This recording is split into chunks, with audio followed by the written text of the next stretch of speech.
I want you to imagine for a moment you're standing at the edge of a day that hasn't happened yet. Everything is still. The world hasn't begun its noise. Your phone hasn't buzzed. The traffic hasn't roared. The emails haven't poured in. And in that space, right there, is your greatest opportunity. Not to do more, but to be more. Because how we start our day isn't about how much we can cram into the first 2 hours. It's about the story we tell ourselves when no one else is watching. It's about intention.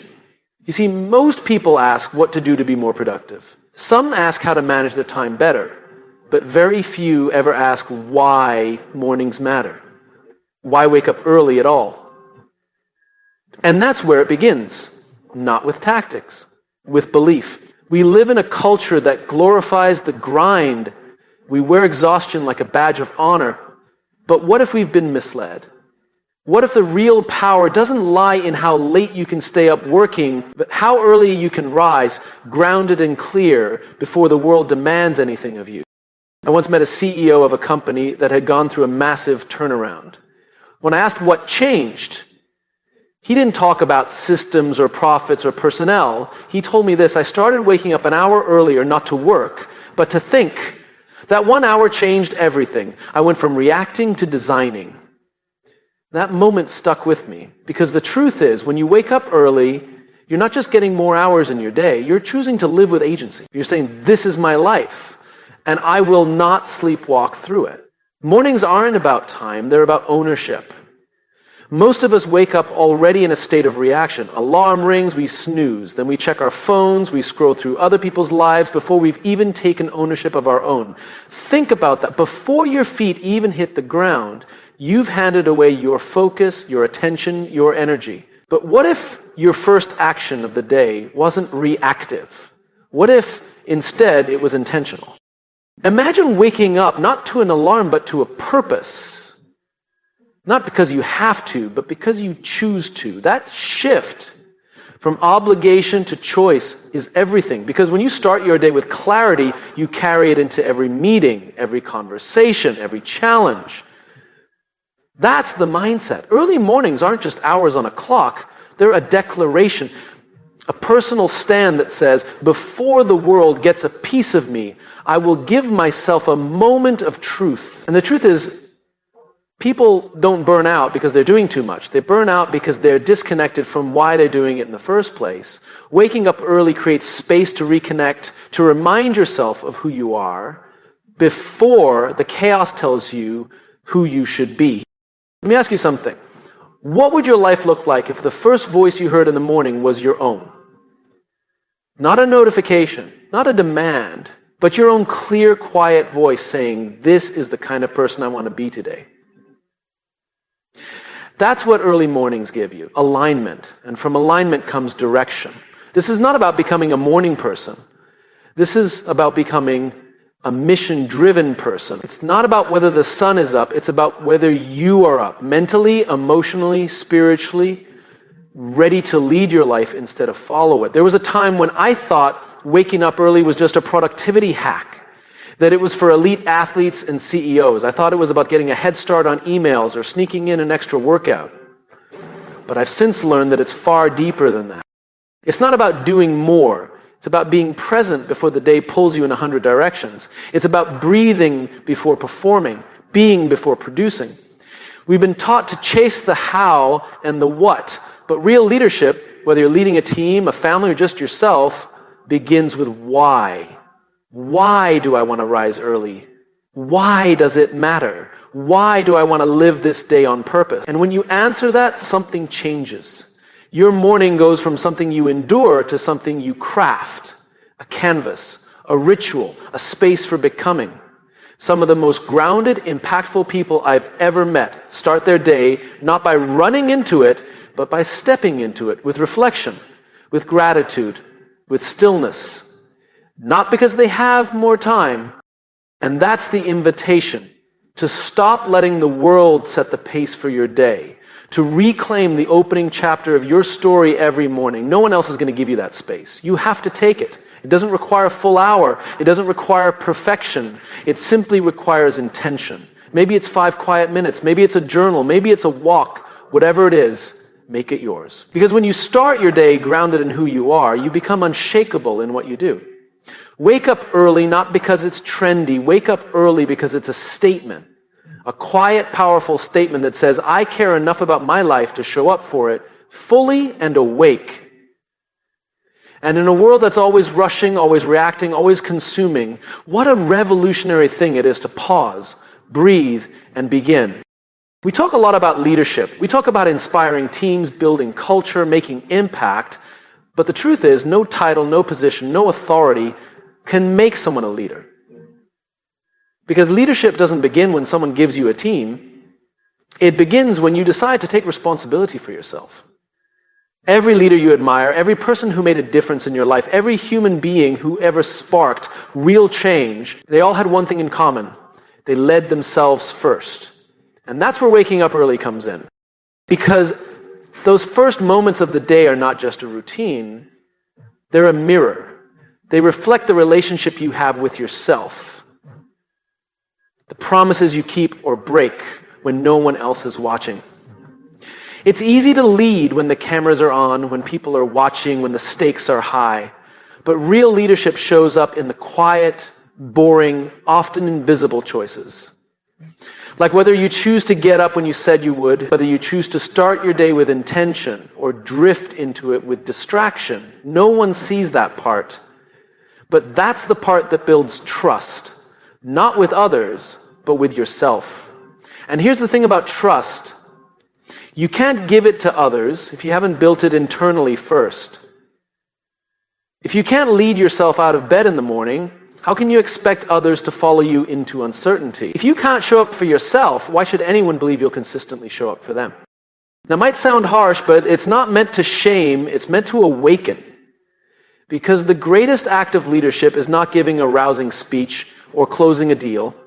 It's modeling the kind of discipline, clarity, and character you hope others will carry forward. I remember sitting with a young entrepreneur who had just started her first company.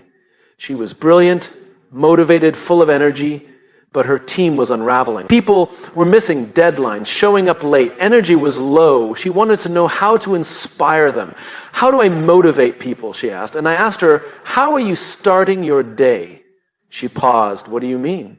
I said, before you try to lead your team, how are you leading you? And she realized she wasn't. She was rushing. She was reacting. She was starting her days in chaos. So her team mirrored her energy. Leadership always begins with modeling. People don't follow words, they follow behavior, they follow presence. And presence isn't built in meetings, it's built in mornings. One decision at a time, one commitment at a time. When you rise early, not for the sake of being productive, but to be prepared, you give yourself a chance to become the kind of person others want to follow. You bring calm into chaos. You bring vision into the fog. And that starts before sunrise. When you lead yourself well, you walk into the room differently. You listen more deeply. You speak more intentionally. You don't need to dominate the space. You anchor it.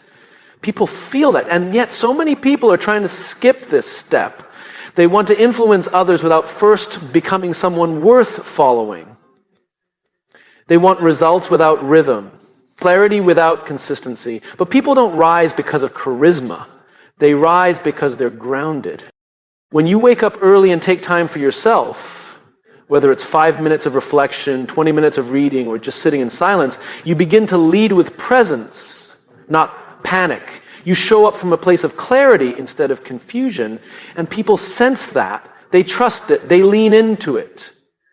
Leadership is not something you switch on at 9 a.m. It's something you build long before that, in the dark, in the quiet, in the mundane discipline of choosing to honor your day before the world demands your attention.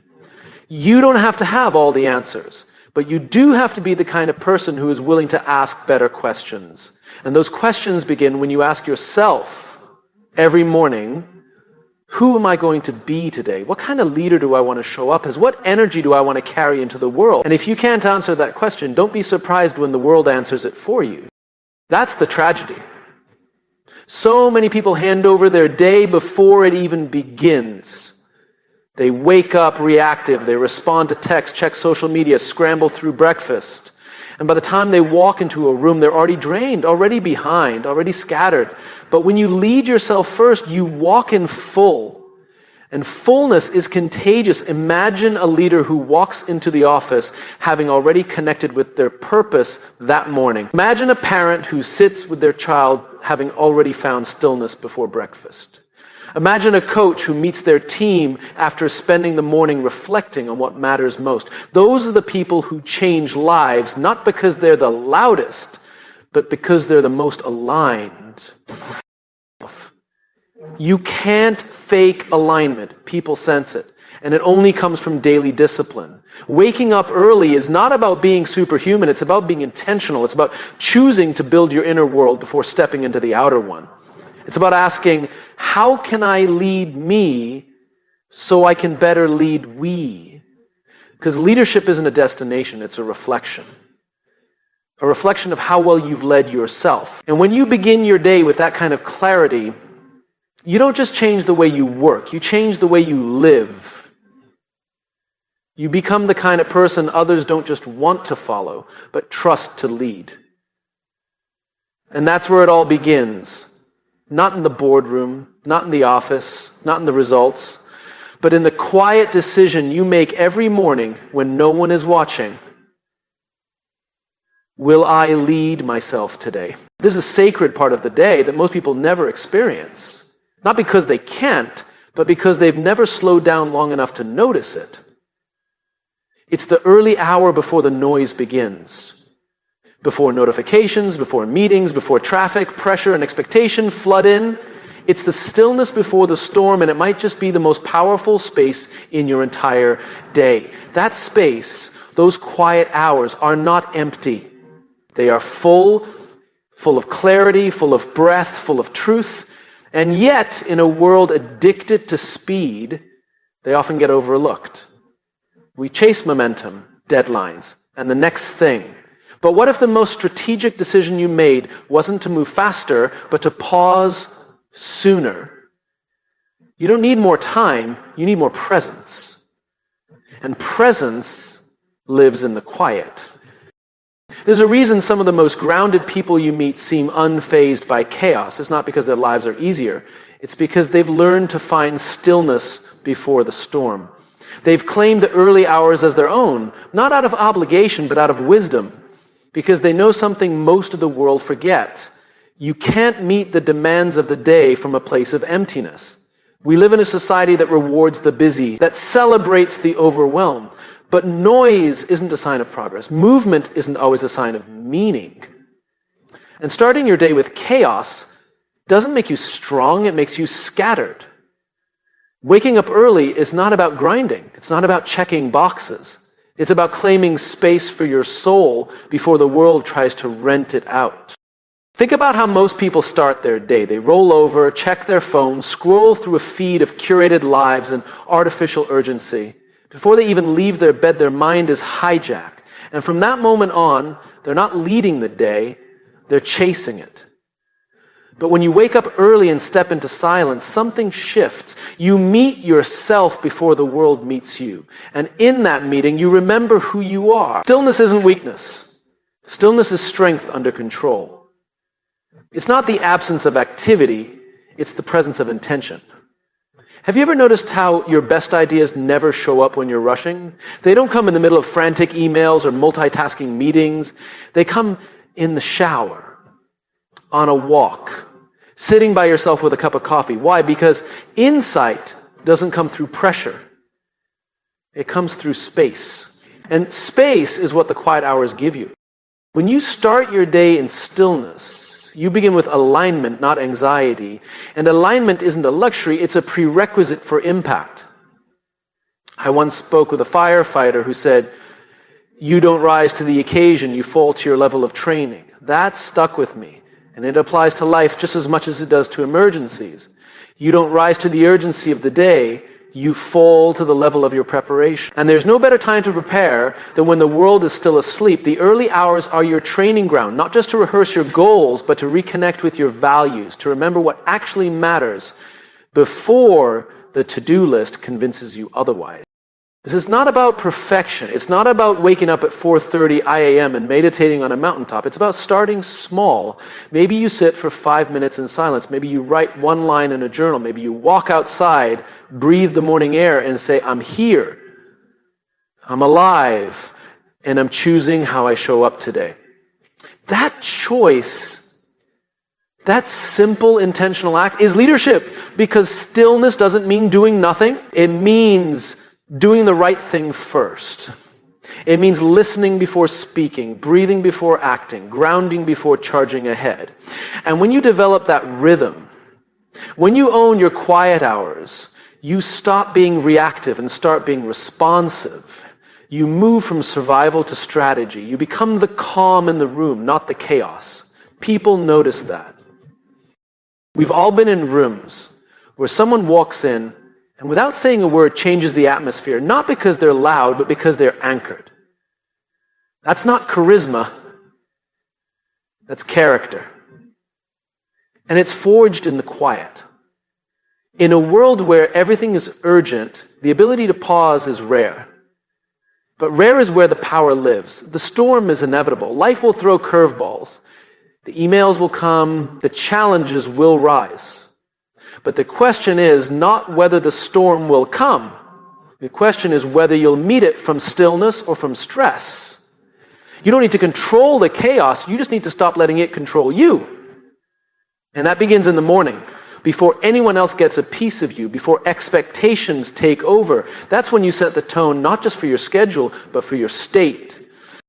You have a choice every morning. Start your day in distraction or start it in design. One leads to exhaustion, the other leads to elevation. Stillness is not a delay, it's a preparation. It's the moment where your values and your vision shake hands before you go out into the world.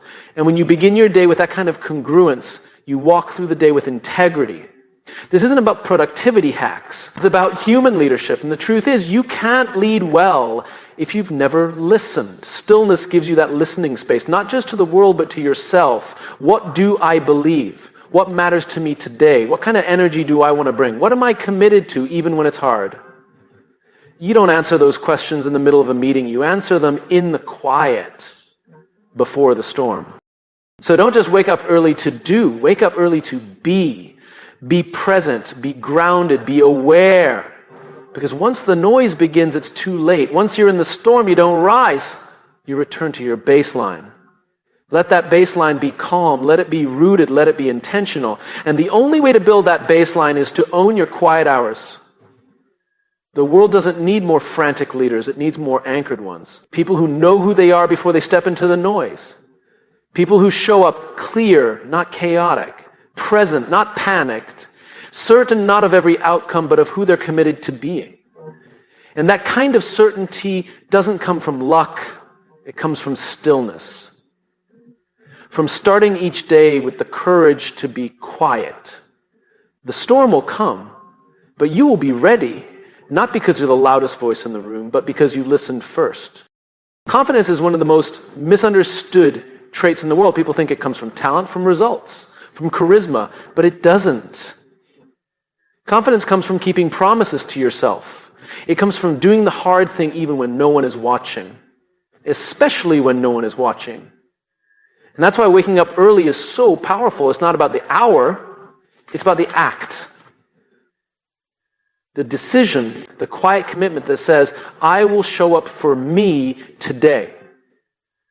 You see, every morning you have a choice.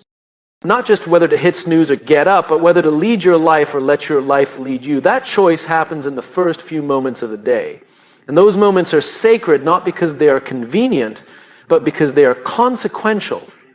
When you choose discipline over comfort, you send yourself a message. I can trust me. And that trust becomes the root of confidence. Not the loud, overcompensating kind, but the real kind. The grounded kind. The kind of confidence that doesn't need to prove itself because it knows where it came from. It came from the little wins, the quiet wins. The decision to get out of bed when it would have been easier not to.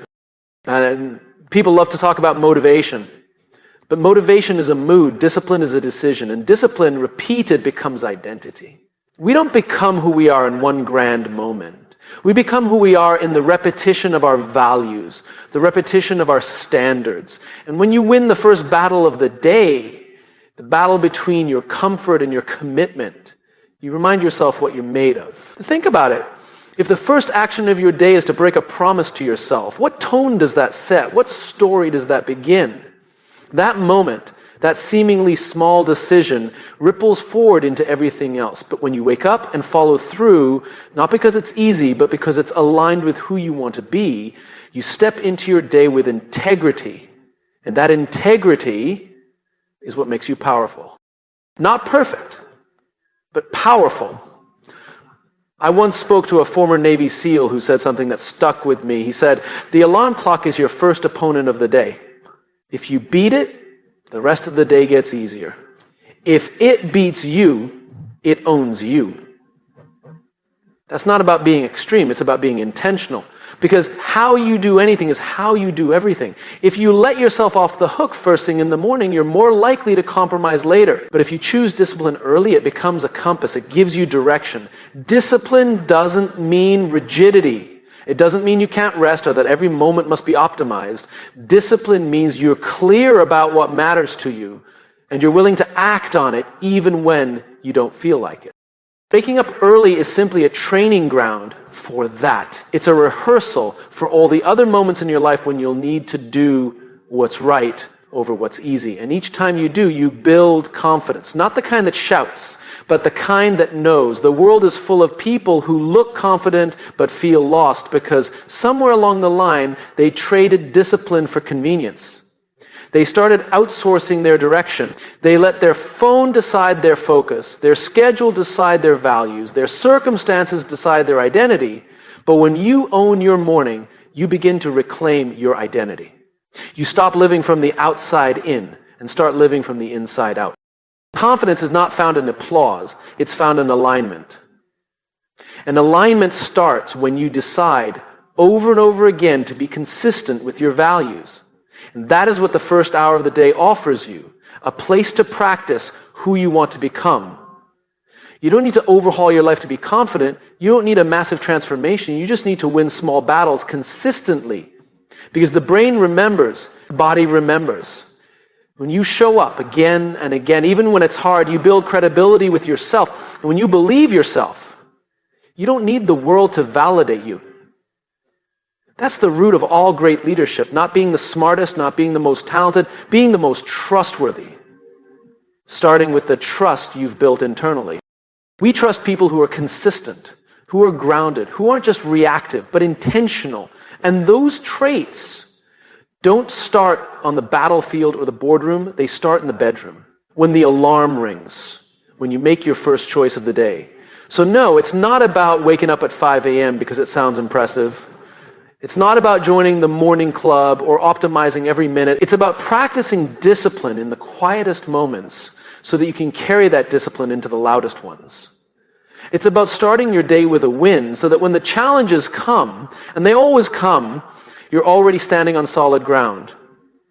You don't need to be motivated to do it. You need to be committed. Motivation is seasonal. But character, that's built in the dark when no one is clapping, when no one is watching. Wake up early because it reminds you that you are not at the mercy of your comfort, that you are stronger than your excuses, that you can follow through even when it's inconvenient. Because the people who build something meaningful, whether it's a business, a family, a movement, they all have one thing in common. They've trained themselves to do what needs to be done, not just when they feel like it, but especially when they don't. Discipline isn't punishment, it's preparation.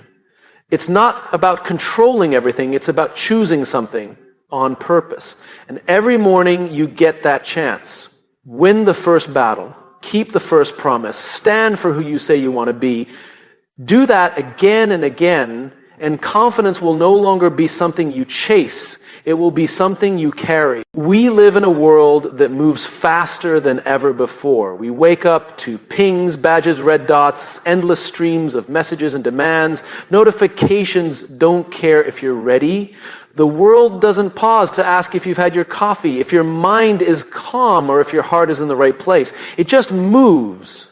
And unless you center yourself first You're not leading your day, you're just reacting to it. There is a subtle difference between starting the day with the world and starting the day for the world. The former drains you, the latter anchors you. And that difference is everything. When you begin your day without centering yourself, without grounding your mind, your heart, your breath, you give away your power before you've even had a chance to use it. You become a passenger, a responder, a reactor. You're no longer choosing how to live.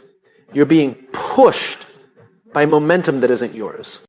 It doesn't have to be this way. There is a quiet revolution that begins with a simple shift. Start the day from the inside out. Anchor yourself before you start moving, because the pace of the world isn't slowing down, and that means your grounding must become intentional.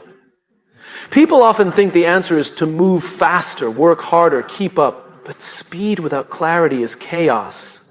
Efficiency without purpose is emptiness. You can run faster and still feel behind if you're not aligned internally. And alignment doesn't come from more hustle. It comes from space. It comes from choosing stillness before movement, reflection before reaction. The question isn't, how do I keep up? The question is, who do I want to be before I begin?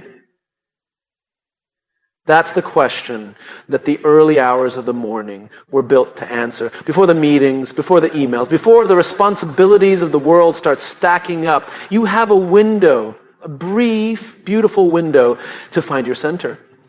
But you have to choose it. Because if you don't choose that moment for yourself, the world will take it from you. Not out of malice, out of momentum. The world simply moves. And if you're not rooted, it will carry you in directions you never meant to go. That's why routines matter, not because they're trendy, but because they remind you who's steering the wheel. You don't need a perfect morning routine. You need a purposeful one. Something that reminds you, this is who I am, and this is what matters to me today.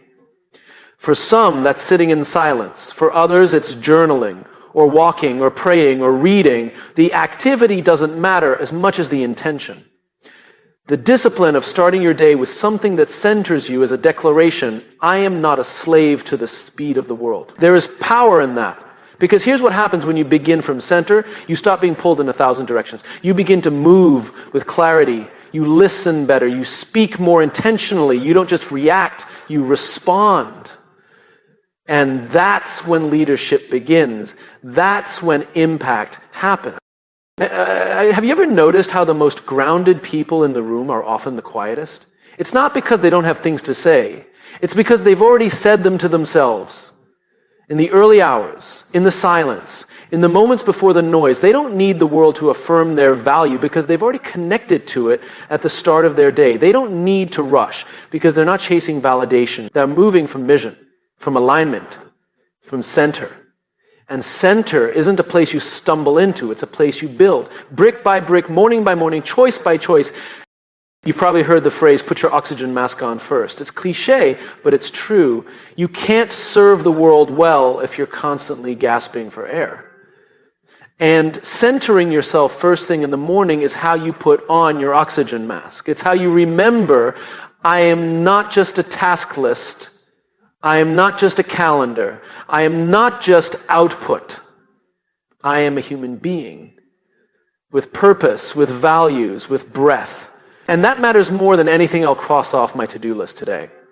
There's a reason the greatest artists, leaders, and creators often guard their mornings. It's not ego, it's not luxury, it's strategy. They understand something essential, that what you bring to the world is only as strong as the place you're bringing it from.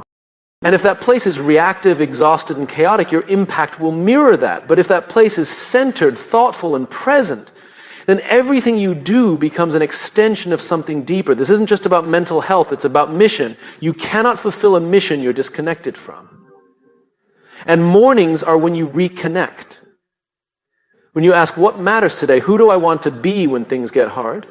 What energy do I want to bring into this space? These aren't abstract questions. They're grounding questions. And they give shape to your actions. They give your day direction. Most people don't lack time. They lack intention. And the morning is when you build that intention, when you choose to be centered rather than scattered. The truth is, the world doesn't need more speed. It needs more steadiness, more clarity, more presence. It needs more people who aren't just reacting to life, but leading it. And that leadership starts the moment you wake up, not with a sprint, but with a pause. So breathe before you grab your phone, before you check the news, before you open your inbox. Breathe. Think. Remember, reconnect. Because once the day begins, it's hard to find your footing. But if you've already grounded yourself, already reminded yourself of what matters, then you walk into the day with peace, not panic, with power, not pressure. And that changes everything. You don't have to fight the speed of the world. You just have to stop letting it set your pace. Start early, start quiet, start with you. Center yourself first and let the rest move around that. It means the way we start our day is not just a habit, it's a declaration of who we are, what we stand for, and how we intend to move through the world. Waking up early isn't about chasing productivity or trying to outpace everyone else.